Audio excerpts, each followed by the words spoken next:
That's good. I like Good, it. good morning, everyone. Sorry, normally I do this in the afternoon. Welcome to today's edition of Locals Talk, Local Matters, with a special announcement from Sport for Life. I'm sorry about that extra long introduction there. I accidentally clicked on the longer version of that. Sorry about that, Ashley. No, sweet. Today we are welcoming Ashley Fox from Sport for Life. And she has some special things to tell us that are happening in Cochrane. So we'll start with a brief introduction about yourself and what you do, and a bit about your organization. Sure. Thanks so much. We do have a special announcement, and I don't think there's any time like right now to have some new energy around challenge or something new coming up. Is it echoing on your end? Nope, I can Okay. hear you. Okay, we're good. My name is Ashley Fox. I'm a proud volunteer with the Sport for Life Cochrane nonprofit organization. Sport for Life Cochrane's been around for just over 10 years with a real mission to connect schools, sports, communities, the municipality, everybody who believes that physical activity can be really powerful for creating a healthy and engaged community. And over that time, we've used the philosophy of physical literacy, which helps people build confidence and competence in their ability to move their body, and then all the benefits that come with that. And so that's the premise of what we do. We work to offer the Cochrane Youth Sport Hub. We offer education. We have a Cochrane Sport Network. We also just launched a community survey to really find out what the needs were in Cochrane around physical activity. Again, looking to connect people for sure. And one of the things that we're so excited about right now is that we understand that the benefits of moving our bodies and connecting socially and feeling like we're a part of the community have never been greater. Not only is it spring, we're coming through maybe the heart of the pandemic, and understanding that there's a lot of health benefits, not only physically, but mentally and socially that come with moving. Now, maybe for people that don't know, do you guys have a physical location in Cochrane? No, we're a group of volunteers that then, again, really lean on the voices and the actual structures of our partners to be able to offer programs, services, or to bring people together so that they can collaborate and expand on what they're doing. Cool. So now what we're here to talk about today is, I believe it is a Canada-wide competition. And maybe you can tell us about it. It's called the Community Better Challenge, correct? Yeah, you're right. And so the host of the challenge nationally is Participaction.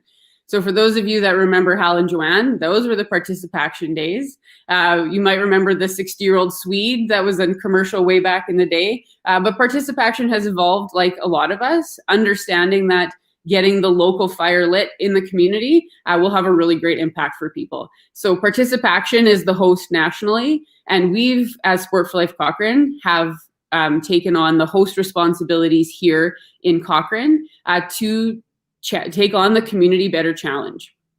So what the Community Better Challenge does is it looks to crown the most active community in Canada by tracking your activity minutes and hopefully maybe trying something new or adding something new into your day, socially connecting, physically connecting, again, with what is maybe safe to do so right now, keeping that in mind.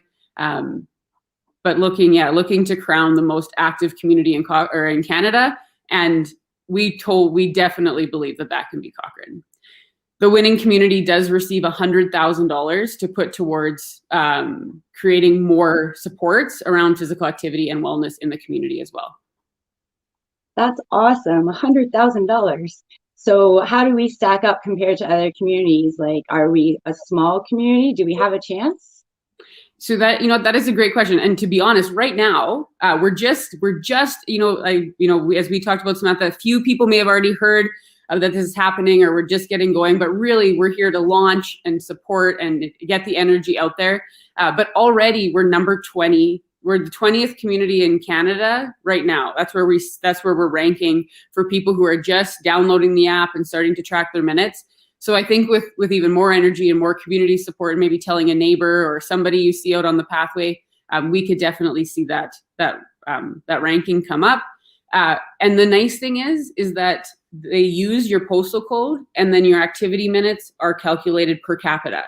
So we can compete against Vancouver or Toronto or Calgary because it is done per capita. So Enderby, BC won a couple years ago, knowing that they're a small community. It was tracked that way. Okay, so you have to download the app from participaction.com? Correct. Is that to your phone, or can you do it on your desktop? You know what? You have you can join the challenge either way. The app is really slick. And not only provides the ability to then participate in the challenge and track your minutes, but there's a lot of additional resources that are on there as well for maybe yourself as an adult, for your family, or you can start a team and challenge people that maybe you work with. Perhaps you've been unable to participate in physical activity with some of your friends or family lately. And so this would be a way to, see what your cohort or your family or what people are up to, and maybe challenge people to get out, enjoy the spring weather, and try something new. So now those teammates need to be in Cochrane? So preferably we'd want them to be in Cochrane for our minutes, but you could invite anybody across the country to participate. And perhaps that's a fun way to motivate each other, is that you're tracking up more minutes in your town, and maybe they're doing the same for their community as well. So now these minutes, are they for walking, steps, or what kind of, any activity? Is there lots of activities to choose? Yeah, great question. Anything. We know the benefits of physical activity can be from different intensities of movement, different varieties. So whether you're out going for a bike ride with your family, whether you're out gardening, perhaps you put on some of your favorite music and enjoy dancing around while you do your chores at home. Anything that gets us up and then reaping the benefits of hopefully some stress reduction, some mood boosting, a little bit of sweat. Anything that allows you to get up and get going is part of the challenge. Okay, so the app logs all of the minutes and calculates all the details. Is there anything for people to do on social media? Yeah, so that's what we would really encourage you to do for the challenge is definitely download the app and encourage others to do so. What we would like to do, understanding that one of the things that can be encouraging is seeing other people and maybe where they like to be active in Cochrane or new places or spaces to explore, is that we would also love to see what people are doing. So we would encourage you to tag Sport for Life Cochrane on Facebook or on Instagram and share with us what you're doing and what this Community Better Challenge means to you. I think the big question we all have is, what would we do with $100,000 if we were able to say to our incoming council next year, what would this look like, right? What could we actually all benefit from with that money? And I think the timing is really great, at least from our board's perspective, because we just have the results in from the community survey from both parents and community members about what they're so excited to get back to doing, and maybe some of the barriers that exist as far as participation, cost, location, travel, all of those things that maybe prevent us from participating in physical activity regularly in our community. So this challenge runs until when? I think that's the only thing I didn't ask you yet. Is it the whole month of June, or do we have a short timeline here? Yes, we do have from June 1st to June 30th.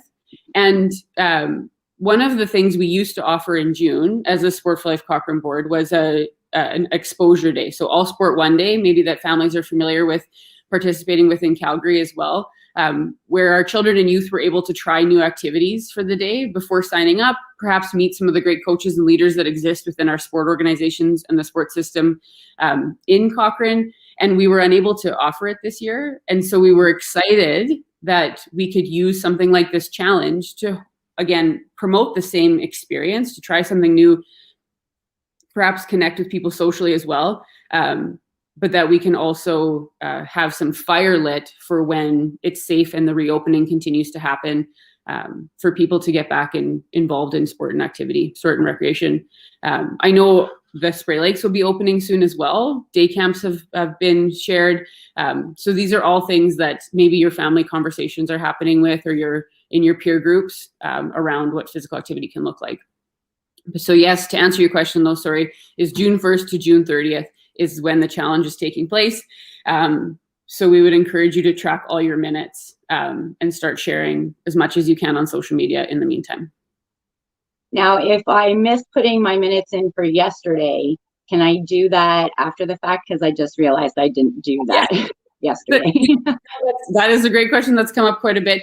The app interface is pretty easy to use, and there are little arrows on either side of your daily minutes and your tracking. Okay. So then you can go back, or you could put them in for today as well, and it would just double up today, but you wouldn't have as many on yesterday. Oh, so today I look like He-Man. Yeah, exactly. And one of the things, and maybe this is something that I'm passionate about, but that I'm grateful for the app, the way that it uses it, is that it's also educating along the way. So one of the things that we know is that we often know what we can do to engage in healthy behaviors, but sometimes it's the just getting started piece. And so when it comes to moving your body, it gives you that goal of 150 minutes of moderate to vigorous activity every week, because we know that's when the optimal health benefits are achieved. So you probably see that. You're right. As you go to continue to track in, it's also encouraging you to maybe meet some of those targets as well. And my hope is that perhaps people learn a thing or two about themselves, about their community, and about the benefits of moving their body as they participate in this challenge. Well, if it's anything like my watch tells me, oh, last Sunday you walked more than you did this Sunday. And I'm like, thanks for that, watch. But you're right. It is important to know, because you do get to track that stuff and you see which days you actually get a lot of exercise just naturally versus other days where you have to be a little bit more intentional, right? For sure. Yeah, you're right. Those little prompts of like stand up or move around, or, for people who've been working from home now for 16 months, perhaps this is a great way with your colleagues to just remind ourselves of the power of, they call it take 10 on the app, but to take 10, walk around the block, do a few, dance a little bit, do a few stretches, do something that again, just gets us up and moving, whether that's for your mental health or for your physical health. No, you're totally right. That's super important. As a person who works at her desk from home all day, it's something that I have to be intentional about. And actually, I gave myself a new rule recently that I'm not allowed to eat my lunch at my desk anymore, because then I'm just here for like the whole day. So I make a point of at least walking to the kitchen to sit down somewhere else. And those little changes make a big impact in our day. Definitely. So I love that you found something concrete that will definitely make a big difference. Well, now I can use your app to just give me a reminder, right? Take 10. Yep. Cool. The other thing is that if anybody is interested and wants more information so that they can promote this within their own organization, would be interested to come on a video with us and talk about what they'd love to do with that $100,000. Perhaps we have some children or youth that really have a burning passion for something. We would love to hear from everybody as part of this. Community engagement is a key piece to these challenges. So again, whether it's on social media, whether you want to visit us at our website and drop us an email, we would love to hear from everybody and see what everybody's up to and what their ideas are in creating a more active community for everybody. Perfect. Well, it sounds really exciting. And if we're all just being active already and all we got to do is log it now, it seems like an easy way to win ourselves $100,000, because Cochrane is a pretty active community already. So now we just got to make sure that we log it into that app so that we can make it count, so that we can get that money for our community. Because this is the time. The town's growing so fast. And some of those extra things would be really handy to have in our community. So yeah, I agree. You have until June 30th, Cochrane, to get that app downloaded. The address is right here, participaction.com for the app, and you can do it on your phone. You can find more information as well at sportforlife.com. And till June 30th, log those minutes and let's win $100,000 for our community. Thank you for joining me today, Ashley. Thanks so much. Great to meet you in person. I've seen you lots on social media, on Instagram and stuff, but it's the first time I've had the pleasure of chatting with you. I really appreciate this, Samantha. Cool. And we'll say goodbye for now, Cochrane. Thank you for the special edition here. And we'll see you on Thursday. Bye.